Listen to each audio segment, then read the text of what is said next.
नमो भगवते वासुदेवाय नमः। आपके अपने YouTube चैनल जय मां कंजक में आपका बहुत बहुत स्वागत है। आज की वीडियो में हम मार्गशीर्ष अघन मास महात्म्य कथा अध्याय 25 आपके सामने प्रस्तुत करने जा रहे हैं। उम्मीद करती हूँ कथा का पूरा फल लेने के लिए आप कथा को शुरू से लेकर अंत तक जरूर श्रवण करेंगे। ओम नमो भगवते वासुदेवाय नमः। अगस्त्य ने कहा, चंद्रहरि के पवित्र स्थान से दक्षिण पूर्वी दिशा में धर्महरि नाम के देवता हैं, जो कलयुग के पापों का नाश करने वाले हैं। पूर्व में धर्म नाम का एक ब्राह्मण, जो वेदों और वेदांगों के सिद्धांतों से परिचित था और जो ईमानदारी से अपने कर्तव्यों का पालन करता था, तीर्थ यात्रा पर यहाँ आया करता था। यहाँ पहुँचने के बाद उन्होंने बड़े सम्मान के साथ यहाँ व्यापक तीर्थ यात्रा की। वे अयोध्या की अतुलनीय महिमा को देखकर आश्चर्यचकित रह गए। ब्राह्मण ने अपनी भुजाएं ऊपर उठाते हुए खुशी से कहा, ओह, ये तीर्थ कितना सुंदर है, इसकी महिमा कितनी उत्तम है। अयोध्या जैसा कोई दूसरा नगर देखने को नहीं मिलता। विष्णु के चक्र पर सदैव स्थित रहने के कारण ये कभी भी पृथ्वी को स्पर्श नहीं करता, क्योंकि हरि स्वयं इसमें स्थित है। इसकी तुलना किस नगर से की जा सकती है। यहाँ सभी तीर्थ विष्णु लोक के दाता हैं। हे विष्णु, हे तीर्थ, महान अयोध्या नगरी, अतुलनीय महिमा, यहाँ जो तैनात है वे प्रशंसा के योग्य नहीं। यहाँ की हर चीज बेहद प्रशंसनीय है। ऐसा कहने पर धर्म विशेष रूप से अयोध्या की महिमा का अवलोकन करके हर्ष से अभिभूत हो गया और वहाँ अनेक प्रकार से नृत्य करने लगा। धर्म को इस प्रकार नृत्य करते देख पीले वस्त्रधारी भगवान हरि, जो दयालु हो गए थे, उनके सामने प्रकट हो गए। धर्म ने हरि को प्रणाम किया और बड़े आदर से उनकी स्तुति की। दूध के सागर में रहने वाले भगवान को प्रणाम। शेष के ऊपर लेटे हुए भगवान को प्रणाम। विष्णु को प्रणाम, जिनके दिव्य चरण शंकर ने छुए हैं। भगवान को नमस्कार, जिनके उत्कृष्ट चरणों की भक्ति पूर्वक पूजा की जाती है। ब्रह्मा तथा अन्यों के प्रिय आपकी जय हो। तेजस्वी अंगों और उत्कृष्ट नेत्रों वाले माधव को बारंबार नमस्कार। कमल सदृश चरणों वाले भगवान को प्रणाम। कमल नाभि वाले को, शारुंग धनुष वाले को नमस्कार, जिनके शरीर को दूध के सागर की लहरें छूती हैं। योग निद्रा वाले भगवान को नमस्कार, उस भगवान के लिए जिसकी आत्मा का ध्यान प्रमुख योगियों द्वारा किया जाता है। गरुड़ पर विराजमान भगवान और गोविंदा को बार बार नमस्कार। उत्कृष्ट बाल, नाक और माथे वाले श्रीधर को नमस्कार। चक्रधारी भगवान को नमस्कार, जिनके वस्त्र अच्छे हैं, रंग भी अच्छा है, उस भगवान को प्रणाम। अच्छे शक्तिशाली भुजाओं वालों को नमस्कार। अच्छे निवास वाले विद्या वाले प्रभु को प्रणाम। अत्यंत दिव्य गदाधारी भगवान को प्रणाम। शांत केशव वामन को प्रणाम। धर्म में रुचि रखने वाले आपको प्रणाम। पीले वस्त्रधारी प्रभु को प्रणाम। अगस्त्य ने कहा, धर्म द्वारा इस प्रकार स्तुति किए जाने पर उदारचित ऋषिकेश भगवान प्रसन्न, ब्रह्मांड के स्वामी हर्षित होकर धर्म से ये शब्द बोले, हे अच्छे पवित्र संस्कारों वाले धर्म, मैं तुम्हारी इस प्रार्थना से प्रसन्न हूँ। हे ब्राह्मण, धर्म के जानकर जो भी आपके मन को अच्छा लगे वही वर मांगो। जो मनुष्य सावधान होकर इस प्रार्थना के द्वारा मेरी स्तुति करता है, उसे सभी अभिलाषाओं की प्राप्ति होती है। उनकी पूजा की जाती है और वे सदैव वैभव और समृद्धि से संपन्न रहते हैं। धर्म ने कहा, हे भगवान, यदि आप प्रसन्न हैं, हे देवों के भगवान, हे ब्रह्मांड के भगवान, मैं आपको यहाँ अपने नाम उपसर्ग के साथ स्थापित करूंगा। अगस्त्य ने कहा, ऐसा ही हो, कहकर भगवान धर्महरि बन गए। भगवान धर्महरि के स्मरण मात्र से मनुष्य मुक्त हो जाता है। भक्त को मन में पवित्र विचार रखकर भगवान धर्महरि के दर्शन करके सरयू के जल में स्नान करना चाहिए, तब वे सभी पापों से मुक्त हो जाएगा। यहाँ किए गए दान, होम, जप और ब्राह्मणों को भोजन कराने के अनुष्ठान अनंत लाभ वाले होंगे और विष्णु की दुनिया में निवास की प्राप्ति के लिए अनुकूल होंगे। यदि जाने अनजाने में कोई पाप हो गया हो तो उसे दूर करने के लिए प्रायश्चित संस्कार निष्ठा पूर्वक करना चाहिए। प्रायश्चित के उचित अनुष्ठान से उसका पाप नष्ट हो जाता है। इसलिए यहाँ निषेधाज्ञा के अनुसार प्रायश्चित संस्कार किया जाना चाहिए। यदि जाने अनजाने में या राजा या अन्य लोगों द्वारा रोके जाने के कारण किसी व्यक्ति के दबाव में होने पर धार्मिक संस्कारों की दैनिक दिनचर्या में कोई व्यवधान या चूक हो जाती है, तो उसे प्रायश्चित संस्कार को बड़े ही मन से करना चाहिए। यहाँ भगवान विष्णु स्वयं बड़े प्रेम से निवास करते हैं, अतः इसकी महिमा का वर्णन मनुष्य द्वारा नहीं किया जा सकता। हे श्रेष्ठ ब्राह्मण, आषाढ़ के शुक्ल पक्ष के 11वें उनका वार्षिक उत्सव आदेश के अनुसार मनाया जाना चाहिए। स्वर्ग द्वार में पवित्र स्नान करके और भगवान धर्महरि के दर्शन करने से भक्त को उसके सभी पापों से छुटकारा मिल जाएगा और वे हमेशा विष्णु की दुनिया में निवास करेगा। इसके दक्षिण में सोने की उत्कृष्ट खदान है। यहीं पर कुबेर ने रघु से डरकर सोने की भारी वर्षा की थी। व्यास जी ने कहा, हे महामहिम, हे सत्य जानने वाले, मुझे बताओ कि सोने की वर्षा कैसे हुई। राजा रघु से क्यों भयभीत हुए थे कुबेर? हे उत्तम पवित्र संस्कारों वाले ऋषि, ये सब विस्तार पूर्वक कहिए। पवित्र कथाओं और दिव्य रहस्यों को सुनने से मेरा मन तृप्त नहीं होता। अगस्त्य ने कहा, सुनो हे ब्राह्मण, मैं तुम्हें सोने की उत्कृष्ट उत्पत्ति के बारे में बताऊंगा। इसके बारे में अर्थात स्नान करना सुनकर लोगों को बड़ा आश्चर्य होता है। पूर्व में एक राजा रघु नाम के थे, जिनके कारण इक्ष्वाकु वंश फला फूला। उन्होंने उत्कृष्ट शक्ति और अपनी भुजाओं के कौशल से संपूर्ण विश्व पर शासन किया। अपने पराक्रम से उसने अपने शत्रुओं को परेशान कर दिया, जिन्होंने तब उसकी अच्छी प्रतिष्ठा की प्रशंसा में गीत गाए। चूंकि उन्होंने अपनी प्रजा की बहुत अच्छी तरह और न्याय पूर्वक रक्षा की, इसलिए उनकी निष्कलंक पवित्र महिमा सभी 10 दिशाओं में फैल गई। अपनी विजय के माध्यम से उसने बहुत सारी संपत्ति अर्जित की। उसने अपनी सेना की पूरी तरह सुसज्जित 4 विभिन्न देशों पर आक्रमण किया। उसने सभी जीवित प्राणियों पर विजय प्राप्त की और दंड की धमकी के माध्यम से कर और श्रद्धांजलि अर्पित की।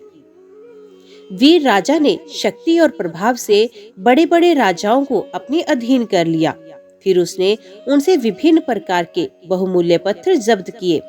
वे इतना शक्तिशाली था कि उसने सभी क्षेत्रों पर विजय प्राप्त की और रत्नों के ढेर इकट्ठा कर लिए। तब राजा अपनी वैभवशाली राजधानी अयोध्या लौट आए। अपनी राजधानी लौटने के बाद कुकुस्त के वंशज यज्ञ करने के लिए उत्सुक हो गए। उनके मन में अपने परिवार के अनुरूप एक अच्छा पवित्र संस्कार करने का शुद्ध और पवित्र विचार आया। अपने कर्तव्य को समझते हुए राजा ने अपने अनुशासित और उत्कृष्ट ब्राह्मण के माध्यम से वशिष्ठ, वामदेव, कश्यप और अन्य उत्कृष्ट ऋषियों को लाया, जो विभिन्न पवित्र स्थानों में रह रहे थे। ये जानकर कि वे आ गए हैं और उन सबको धधकती हुई आग के समान रहते हुए देखकर शत्रुओं की राजधानियों के अत्यधिक गौरवशाली विजेता रघु नियमों के अनुसार विधि पूर्वक अपने महल से बाहर आए। कुकुस्त के विनम्र वंशज ने उन उत्कृष्ट ब्राह्मणों के सामने यज्ञ करने की अपनी उत्सुकता के बारे में पवित्र शब्द कहे। रघु ने कहा, हे समस्त ऋषियों, मेरे वचनों को सुनो। मैं एक यज्ञ करना चाहता हूँ। ये आप सभी का कर्तव्य है कि आप मुझे इसके लिए अनुमति दें। हे श्रेष्ठ ऋषियों, अब मेरे लिए कौन सा यज्ञ उपयुक्त होगा? हे प्रमुख ऋषियों, इस पर विचार करो और मुझे ठीक ठीक बताओ। ऋषियों ने कहा, हे राजन, विश्वजीत नाम से जाना जाने वाला यज्ञ सभी यज्ञों में उत्कृष्ट है। उस यज्ञ को बड़े परिश्रम से करो, इसमें अनावश्यक विलंब ना करो। अगस्त्य ने कहा, इसके बाद राजा ने विश्व दिग्विजय नामक यज्ञ किया। विभिन्न आवश्यक वस्तुओं को एक साथ एकत्रित करने के कारण ये बहुत ही आकर्षक था। उन्होंने अपनी सारी संपत्ति मौद्रिक उपहार के रूप में पेश कर दी। विभिन्न प्रकार के दान से ऋषिगण अत्यधिक प्रसन्न और संतुष्ट हुए। बड़ी श्रद्धा और आदर के साथ उन्होंने अपना सब कुछ ब्राह्मणों को दे दिया। जब वे सभी विधि पूर्वक आदर सत्कार करके अपने अपने लोकों को लौट गए, जब स्वजनों को तृप्त कर लिया गया और जब ऋषियों ने उन्हें विधि पूर्वक प्रणाम किया, तो वे शुभ आचरण वाला राजा तत्क्षण उस अनुष्ठान के फलस्वरूप स्वर्ग में देवेंद्र के समान तेजस्वी हो गया। इसी बीच कोतस नामक एक ऋषि आए। वे ऋषि विश्वामित्र के शिष्य थे और आत्म नियंत्रण रखने वालों में सबसे श्रेष्ठ थे। वे गुरु को दिए जाने वाले शुल्क के निमित्त उस राजा को पवित्र करने के लिए उसे धन दान करवा कर आया था। बुद्धिमान ऋषि कोतस वहां गुरु के शुल्क भुगतान के लिए राजा से आदर पूर्वक विनती करने आए थे, जिन्होंने गुस्से में उनसे कोतस ऐसा कहा था जब उनसे गुरु बार बार अनुरोध किया गया। विश्वामित्र ने कहा था, मेरे लिए तुरंत 14 करोड़ सोने की मोहरें लाओ। कोतस वहां राजाओं के आभूषण रघु से प्रार्थना करने आया था, जिसने दुर्भाग्य से पहले ही अपनी सारी संपत्ति मौद्रिक उपहार के रूप में दे दी थी। उन्हें आया हुआ देखकर शत्रु को भस्म करने वाले रघु तुरंत उठे और उन्हें विधि पूर्वक प्रणाम किया। अपनी स्वागत सेवा के दौरान उन्होंने पवित्र संस्कारों के लिए केवल मिट्टी के बर्तनों का उपयोग किया। पूजा के लिए इस प्रकार की आवश्यक वस्तुओं का संग्रह देखकर प्रख्यात ऋषि निराश हो गए। बिना किसी खुशी के उन्होंने मिलने की आशा छोड़ दी। फिर भी मीठा बोलता, क्योंकि वे उचित बयान देने में माहिर था। कोतस ने कहा, हे राजा, आप समृद्ध हो। मैं अब गुरु को दी जाने वाली अपनी दक्षिणा के लिए यह कहीं और जा रहा हूँ। मेरा आपसे अनुरोध करने का इरादा नहीं, क्योंकि आपने अपना सब कुछ धार्मिक उपहार के रूप में दान किया। धन की कमी है, इसलिए मैं कहीं और जा रहा हूँ। अगस्त्य ने कहा। ऋषि के ऐसा कहने पर शत्रुओं के नगरों को जीतने वाले रघु ने थोड़ी देर के लिए ध्यान किया। उसने श्रद्धा और नम्रता से हाथ जोड़कर उससे इस प्रकार बात की, हे पवित्र प्रभु, कृपया एक दिन के लिए मेरे महल में ठहरें। मैं आपके लिए कुछ पैसे जुटाने के लिए गंभीरता से प्रयास करूंगा। अगस्त्य ने कहा। महान उदारचित्त के ये वचन सुनकर श्रेष्ठ बुद्धि वाले रघु कुबेर को जीतने की इच्छा से चल पड़े। जैसे जैसे वे निकट आ रहा था, कुबेर ने उसे अपना मौखिक संदेश देकर मन में प्रसन्न किया और उसे सोने की अंतहीन वर्षा की पेशकश की।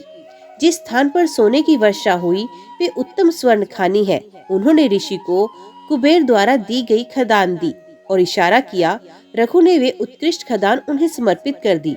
श्रेष्ठ अच्छे गुणों वाले प्रख्यात ऋषि ने इसे स्वीकार किया, लेकिन केवल वही लिया जो गुरु को दिया जाना चाहिए था। बाकी सब कुछ उसने आदर पूर्वक राजा को लौटा दिया। बुद्धिमान व्यक्तियों में श्रेष्ठ कोतस ने प्रसन्न होकर उसे वरदान भी दिया। कोतस ने कहा, हे राजन, आपको अपने परिवार के सभी अच्छे गुणों से युक्त एक बहुत अच्छा पुत्र मिले। ये स्वर्ण खानी आपको तुरंत वांछित लाभ प्रदान करेगी। यहाँ एक महान तीर्थ होगा, ये सदैव सभी पापों को दूर कर देगा। यहाँ पवित्र स्नान करने और दान देने से मनुष्य को सौभाग्य और वैभव की प्राप्ति होगी। ये याद रखना चाहिए कि वार्षिक उत्सव वैशाख माह के शुक्ल पक्ष में 12वें दिन मनाया जाना चाहिए। मेरे कहने पर मनुष्यों को वे सभी भिन्न वस्तुएं प्राप्त होंगी जो वे चाहते हैं। अगस्त्य ने कहा। राजा को इस प्रकार वरदान देने के बाद मन में प्रसन्न कोतस अपने कार्य के लिए उत्सुकता से अपने गुरु के आश्रम की ओर चल पड़े। संतुष्ट राजा ने शेष राशि ले ली। उन्होंने ब्राह्मणों को विधिवत दान दिया और प्रजा की रक्षा की। इस प्रकार स्वर्ण खानी प्रख्यात ऋषि कोतस के कारण प्रसिद्ध हो गई। ओम नमो भगवते वासुदेवाय नमः। अभी हम श्रवण करते हैं पद्म पुराण से वृंदावन में कृष्ण की प्रेम क्रीड़ाएं। नारद ने कहा, हे प्रभु, हे महान, जो कुछ मैंने पूछा था वीर आपने मुझे बता दिया। अब मुझे भक्ति का उत्कृष्ट मार्ग जानने की इच्छा है। शिव ने कहा, हे ब्राह्मण, आपने समस्त लोगों के कल्याण की कामना करते हुए कुशल प्रश्न पूछा। मैं तुम्हें इसका रहस्य भी बताऊंगा। जैसा मैं तुम्हें सुनाऊंगा वैसा ही सुनो। हे श्रेष्ठ ऋषि, यहाँ हरि की दासियां, मित्र, माता पिता और प्रियजन रहते हैं। ये सभी नित्य एवं पुण्यमय हैं। जैसे पुराणों में इनका वर्णन खुले खेलों में बताया गया है, उसी प्रकार वृंदावन भूमि में है। वे हमेशा उपवन से गौशाला तक जाते हैं और वापस आ जाते हैं। वे अपने मित्रों के साथ राक्षसों के बिना किसी हानि के गाय भी चराते हैं। इसी प्रकार उनके प्रिय लोग पानी के घड़े रखने वाले तपस्वी लोगों पर गर्व करते हैं। गुप्त भक्ति से वे अपने प्रियजनों को प्रसन्न करते हैं। मनुष्य को उनमें स्वयं को ऐसे देखना चाहिए जो आकर्षक है, जो सौंदर्य और यौवन से संपन्न है, जो एक युवा महिला है, जो एक युवा सुंदर महिला का रूप रखती है, जो कई शिल्प और कलाओं को जानती है, जो इसके लिए उपयुक्त है, कृष्ण के भोग, जो कृष्ण के आग्रह पर भी भोग से विमुख है, जो राधिका की अनुयायी है, जो उनकी सेवा करने की खुशी और आनंद से बेहद खुश है। इस प्रकार स्वयं को देखते हुए व्यक्ति को दिन के शुरुआती भाग से शुरू करके देर रात तक वहां सेवा प्रदान करनी चाहिए। राधा और जो उसकी सेवा करने के लिए समर्पित है, जो राधिका से प्यार करता है और जो उसकी सेवा करने के लिए समर्पित है, जो राधा को कृष्ण से भी अधिक प्यार करता है, जो प्यार के माध्यम से दिन ब दिन दोनों का मिलन कराता है। नारद ने कहा, मैं हरि की नित्य क्रीड़ा को ठीक ठीक सुनने की इच्छा रखता हूँ। मैं हरि के खेल को जाने बिना मानसिक रूप से उसकी सेवा कैसे कर सकता हूँ? शिव ने कहा, हे नारद, मैं उस खेल को ठीक से नहीं जानता। यहाँ से वृंदा देवी जाए, वे तुम्हें खेल बताएंगी। वे गोविंदा की परिचारिका अपने दोस्तों के समूह से घिरी हुई यहाँ से ज्यादा दूर केशी तीर्थ के पास रहती है। सूत ने कहा, तब श्रेष्ठ मुनि नारद, जिन्हें इस प्रकार संबोधित किया गया था, उन्होंने उनकी प्रदक्षिणा की और प्रसन्न होकर उन्हें बार बार नमस्कार किया और वृंदावन को चले गए। वृंदा ने भी नारद को देखकर उन्हें बार बार प्रणाम किया और सबसे बड़े ऋषि से पूछा, आप यहाँ कैसे आए? नारद ने कहा, मैं आपसे हरि के दैनिक जीवन के बारे में सुनना चाहता हूँ। यदि मैं योग्य हूँ तो प्रारंभ से मुझे बताएं। वृंदा ने कहा, हे नारद, मैं तुम्हें ये रहस्य भी बताऊंगी, क्योंकि तुम कृष्ण के भक्त हो। तुम्हें भी इस महान रहस्य को, जो रहस्य से भी बड़ा रहस्य है, अर्थात सबसे बड़ा रहस्य, प्रकट नहीं करना है। वृंदावन में जो आकर्षक है और 50 धनुषों से सुशोभित है, दिव्य रत्नों से युक्त एक कक्ष है। इच्छा उपज देने वाला वृक्ष के एक कुंज में दोनों एक दूसरे को गले लगाते हैं। हालांकि बाद में पक्षियों द्वारा उन्हें जगाया जाता है। मेरे आदेशों का पालन करना उन्हें घनिष्ठ आलिंगन के कारण अत्यधिक आनंद प्राप्त हुआ है और वे इसके विघ्न पड़ने से डरते हैं। उन्हें बिस्तर से उठने की बिल्कुल भी इच्छा नहीं होती। फिर उन्हें अपने बिस्तर से तब उठना पड़ता है जब चारों ओर से तरह तरह की आवाजें निकाली जाती हैं और बार बार सारिकाओं और तोते आदि के समूहों द्वारा उन्हें खुशी से बैठे हुए देखा जाता है। बिस्तर पर मित्र प्रवेश करते हैं और उस समय के लिए उपयुक्त 2 सेवाएं प्रदान करते हैं। फिर दोनों सारिका के सुरों से बिस्तर से उठकर उत्सुकता से अभिभूत होकर अपने अपने घर चले जाते हैं। सुबह में कृष्ण अपनी माँ द्वारा जगाए गए जल्दी से उठते हैं और बलदेव के साथ अपने दांत साफ करते हैं और अपनी माँ द्वारा अनुमति मिलने पर चले जाते हैं अपने मित्रों से घिरा हुआ गौशाला तक। हे ब्राह्मण, राधा भी अपनी सखियों द्वारा जगाए जाने पर अपने बिस्तर से उठती हैं और अपने दांतों को साफ करने के बाद अपने शरीर पर अशुद्ध पदार्थ लगाती हैं। फिर वे स्नान के लिए चतुर्भुज में चली जाती हैं। वहां उसे उसके मित्रों द्वारा नहलाया वे सजावट के लिए कक्ष में जाती हैं और वहां उसकी सखियां उसे आभूषणों और विभिन्न दिव्य सुगंधित फूलों और श्रीफलों से सजाती हैं। फिर जब प्रयास करके उसकी सखियां उसकी सास पर अनुरोध करती हैं तो उसे यशोदा द्वारा अपनी सहेलियों के साथ अच्छा खाना बनाने के लिए आमंत्रित किया जाता है। नारद ने कहा, हे देवी, ऐसा कैसे है कि यशोदा ने उन्हें खाना पकाने के लिए आमंत्रित किया, जबकि रोहिणी जैसी अग्रणी रसोइया मौजूद है? वृंदा ने कहा, मैंने पहले कात्यायनी के मुंह से सुना था कि पुराने दिनों में उसे दुर्वासा, हे महान ऋषि, वरदान था, हे आदरणीय महिला, जो भोजन आपके द्वारा पकाया जाएगा वे मेरी कृपा के परिणाम स्वरूप मीठा और अमृत से युक्त होगा और उसी तरह खाने वाले के लंबे जीवन को बढ़ावा देगा। इसलिए यशोदा अपने बेटे से प्यार करते हुए उसे हर दिन ये सोचकर बुलाती है, मेरा बेटा मीठे भोजन की लालसा के कारण इसे खाने के बाद लंबी उम्र जिएगा।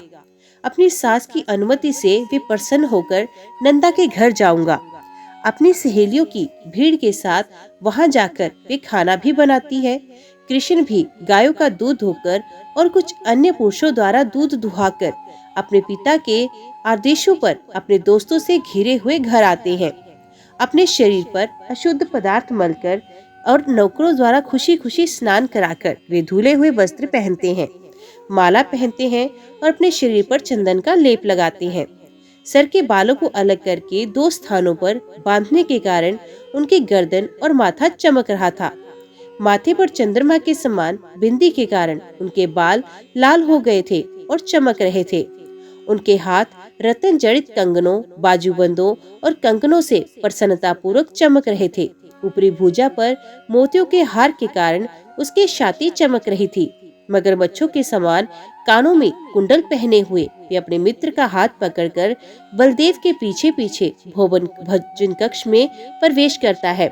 फिर से और उसकी माँ ने फिर से बुलाया। फिर अपने मित्रों और भाइयों से घिरा हुआ उन्हें उपखानों आदि के माध्यम से हंसाता है और स्वयं उनके साथ हंसता हुआ तरह तरह का भोजन करता है। इस प्रकार खाना, पानी पीना और थोड़ी देर पर खाट पर आराम करना, नौकरों द्वारा दिया गया तांबूला बांटना और चबाना। कृष्ण एक चरवाहे की पोशाक पहने हुए गायों के झुंड के साथ उनके आगे चल रहे थे। उनके रास्ते पर ब्रज के सभी निवासी चल रहे थे। प्रेम से माता पिता को प्रणाम करके तथा यजमान को उचित दृष्टि से लौटाकर वन में चला जाएगा। जंगल में प्रवेश करके और कुछ समय तक अपने मित्रों के साथ खेलने के बाद वे विभिन्न लीलाओं के माध्यम से जंगल में खुशी से खेलता है। फिर वे सबको धोखा देकर 2-3 मित्रों से घिरा हुआ अपने प्रेयसी को देखने के लिए उत्सुक होकर खुशी खुशी मिलन स्थल पर चला जाता। वे भी जो कृष्ण को देखकर घर आई थी, अपने बड़ों को धोखा देकर सूर्य पूजा आदि के बहाने या फूल इकट्ठा करने के लिए अपने प्रेमी से मिलने की इच्छा से जंगल में चली जाती। इस प्रकार बहुत प्रयत्नों के बाद वे दोनों वन में मिले और पूरे दिन आनंद पूर्वक विभिन्न लीलाएं करते रहे। कभी कभी दोनों झूले पर चढ़ जाते और उनके मित्र उन्हें इधर उधर झुलाते। कभी कभी हरि को अपनी प्रेमिकाओं की जालसाजी से धोखा खाते हुए अपने हाथ से गिरी हुई और अपनी प्रेमिका द्वारा छिपाई गई अपनी बांसुरी को खोजते हुए देखा जाता। वे उनके द्वारा आमोद प्रमोद के माध्यम से हंसाया गया वहीं रहता। कभी कभी दोनों वसंती हवाओं से युक्त वन में प्रवेश करते और एक दूसरे पर चंदन के साथ पानी छिड़कते या छोड़े गए पानी केसर आदि के साथ छिड़कते या एक दूसरे पर कीचड़ लगाते। इसी प्रकार सखियां भी उन्हें जल आदि से नहलाती और दोनों उन पे छिड़कते। तब वे दोनों, हे ब्राह्मण, सभी ओर से वंशीय हवाओं से संपन्न वनों में कई लीलाओं के कारण थक गए। अपने परिचारकों के साथ एक पेड़ की जड़ पर गए और एक दिव्य आसन पर बैठकर पीने लगे। हे मुनिश्रेष्ठ, तब वे दोनों मदिरा के नशे में चूर नींद के कारण आंखें बंद किए हुए एक दूसरे का हाथ पकड़कर कामदेव के बाणों के प्रभाव से वश में होकर क्रीड़ा की इच्छा से मार्ग में लड़खड़ाते हुए अपने शब्दों और मन में प्रवेश करते हैं। वहां वे मादा हाथी और नर हाथी झुंड के स्वामी की तरह खेल खेलते हैं। सभी मित्र भी मदिरा के नशे में धूत और निद्रा से व्यथित नेत्रों से चारों ओर मनमोहक कुंजों में सोए रहते हैं।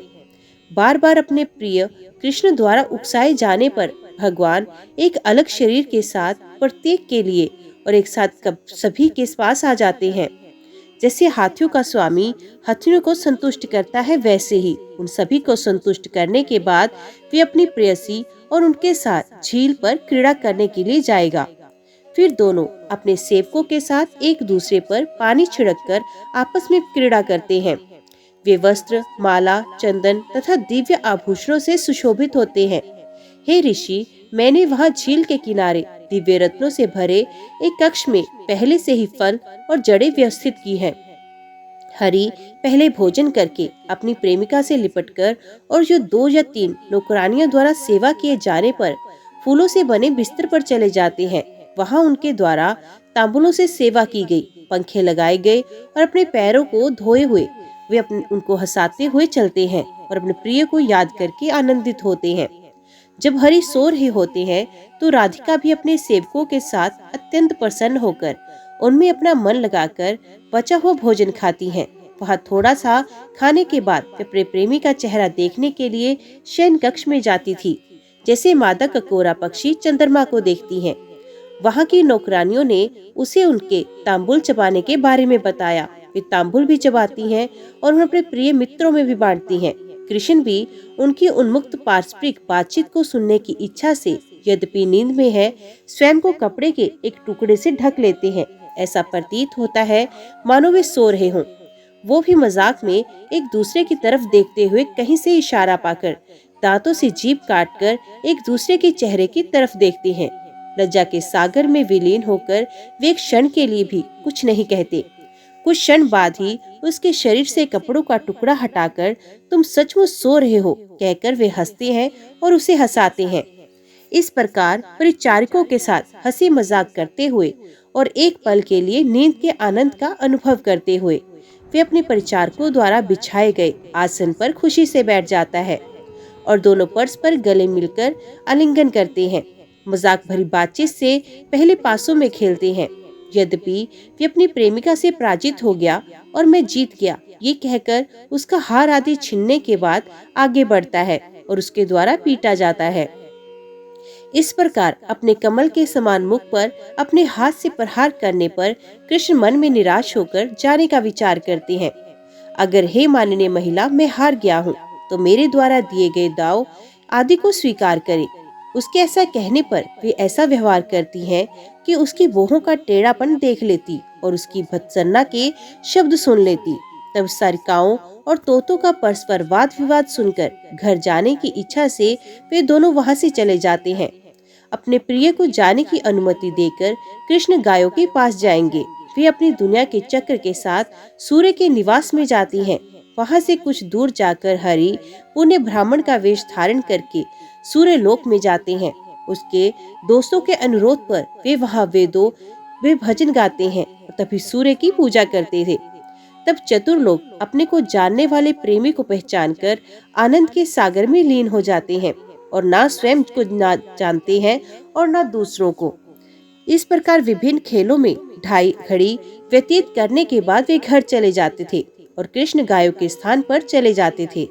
हे ऋषि, कृष्ण अपने दोस्तों के साथ और सभी तरफ से गायों को लेकर खुशी से बांसुरी बजाते हुए व्रज में आते हैं। फिर नंद और अन्य लोगों की तरह सभी महिलाएं और बच्चे भी हरि की बांसुरी की आवाज सुनते हैं और गायों द्वारा उठाए गए धूल से भरे आकाश को देखते हैं। अपने सभी काम छोड़ देते हैं और कृष्ण को देखने के लिए उत्सुक हो जाते हैं। कृष्ण भी सभी व्रजवासियों के साथ राजपथ पर, व्रज द्वार पर वे जहाँ कहीं भी हों, पहले की तरह उचित क्रम में उन्हें देखकर, उन्हें छूकर, उनसे बात करके, उन्हें देखकर मुस्कुराते हुए शब्दों से और शारीरिक रूप से बूढ़े ग्वालों को नमस्कार करते हुए अपने माता पिता और रोहिणी को भी इसी तरह से नमस्कार करते हैं कि शरीर के 8 हिस्सों से जमीन को छू लें। हे नारद, इसी तरह अपने प्रियतम को भी विनम्र तिरछी नजर से नमस्कार। इस प्रकार ब्रज के निवासियों द्वारा बहुत सम्मानित और उचित रूप से सम्मानित गायों को गौशाला में भेजने के बाद वे अपने माता पिता के अनुरोध के बाद अपने भाई के साथ अपने निवास पर जाता है। वहां स्नान करके, दूध पीकर, थोड़ा खा पीकर और अपनी माता की आज्ञा पाकर वे गाय का दूध दुहने की इच्छा से पुण्य गौशाला में जाता है। उन्हें दूध पिलाकर, उनमें से कुछ को पानी पिलाकर वे सैकड़ों पूज्य पुरुषों के पीछे पीछे अपने पिता के साथ घर जाता है। वहाँ वे अपने पिता, चाचा ताऊ, उनके पुत्रों और बलदेव के साथ विभिन्न प्रकार के खाद्य पदार्थ खाता है, जैसे चबाया हुआ, चूसा हुआ आदि। इससे पहले कि वे इच्छा पूरी करता, राधिका अपनी सखियों के माध्यम से सजे धजे खाद्य पदार्थ भेजती थी। हरि उनकी स्तुति करते अपने पिता और भाइयों के साथ उन्हें खाते हुए सभा भवन में जाते। राधा की सखियां जो अपने साथ बहुत सा भोजन लेकर आई थी, यशोदा द्वारा दिया गया कई प्रकार का भोजन ले गई और जो कुछ कृष्ण ने छोड़ दिया था उसे भी ले गई। वे सब लाकर उन्होंने इसकी सूचना राधिका को दी। वे भी अपनी सखियों के द्वारा सजाए जाने के बाद नियुक्ति द्वारा अपने कृष्ण से मिलने के लिए तैयार होगी। यहाँ से वहाँ भी कोई न कोई मित्र भेज देता हूँ। वे उससे मिली, अपनी सखियों से घिरी हुई और सफेद यानी उजली या काली या अंधेरी रात के लिए उपयुक्त पोशाक पहनकर यमुना के पास दिव्य रस्तनों वाले कक्ष में चली गई। कृष्ण भी उनकी जिज्ञासापूर्ण बातों को देखकर, कात्यायनी से रमणीय संगीत सुनकर और उन्हें धन और अनाज के उपहारों से प्रसन्न करके और लोगों द्वारा संतुष्ट होकर अपनी माँ के साथ अपने मित्र के घर जाते हैं। जब उसकी माँ चली जाती है तो वे भोजन करके बिना देखे अपनी प्रेमिका के साथ यहाँ आता है। वे दोनों यहाँ मिलते हैं और पेड़ों के झुरमुटों में खेलते हैं, जिसमें कई तरह के खेल होते हैं, जिसमें कृष्ण का ग्वाल बालों के साथ नृत्य, गायन और वाद्य संगीत और हंसी शामिल होती है। इसी प्रकार खेल कूद में आधी रात बिताने के बाद वे दोनों सोने की इच्छा से मादा पक्षियों द्वारा ध्यान दिए बिना कुंज में प्रवेश कर गए। वहां एकाध स्थानों में दोनों क्रीड़ा के लिए फूलों से बने आकर्षक बिस्तर पर सोते हैं और उनकी सखियां उनकी सेवा करती हैं। इसी प्रकार मैंने तुम्हें हरि का संपूर्ण दैनिक जीवन बताया। हे नारद, इसे सुनने से पापी भी मुक्त हो जाते हैं। नारद ने कहा, हे देवी, मैं धन्य हूँ, मैं आपका कृपा पात्र हूँ, इसमें कोई संदेह नहीं, क्योंकि आज आपने मुझे हरि की रमणीय क्रीड़ा का दर्शन करा दिया। सूत जी ने कहा, ऐसा कहकर उनकी प्रदक्षिणा करके उनके द्वारा भी सम्मानित होकर सर्वश्रेष्ठ ऋषि नारद, हे ब्राह्मण, गायब हो गए। मैंने भी तुम्हें सब वृतांत यथाक्रम बता दिया। प्रतिदिन ये 2 प्रार्थनाएं सावधानी पूर्वक गुनगुनाना चाहिए। पूर्व में रुद्र ने इसे कृष्ण के मुख से प्रयास करके प्राप्त किया था। उन्होंने ये बात नारद से कही और नारद ने मुझे बताया। इस प्रकार पवित्र संस्कारों का विधान करके मैंने तुमसे कहा, आपको भी इस अद्भुत रहस्य की रक्षा करनी होगी। शौनक ने कहा, हे महान, मैं वास्तव में आपके अनुग्रह से संतुष्ट हूँ, जब से आपने मुझे रहस्यों का रहस्य बताया है। सूत जी ने कहा, इन विधियों का अभ्यास करते हुए और दिन रात भजन गुनगुनाते हुए आप जल्द ही उनके सेवक का पद प्राप्त करेंगे, इसमें कोई संदेह नहीं। हे ब्राह्मण, मुझे भी यमुना के तट पर देवों के परम स्वामी के शाश्वत निवास पर जाना है। जो मनुष्य भक्ति से परिपूर्ण होकर महेश द्वारा वर्णित इस गौरवशाली और अत्यंत शुद्ध वृत्तांत को सुनते हैं, वे शाश्वत लोक में जाते हैं। ये उत्तम है, यश प्रदान करता है, आयु स्वास्थ्य बढ़ाता है तथा इच्छित सफलता देता है।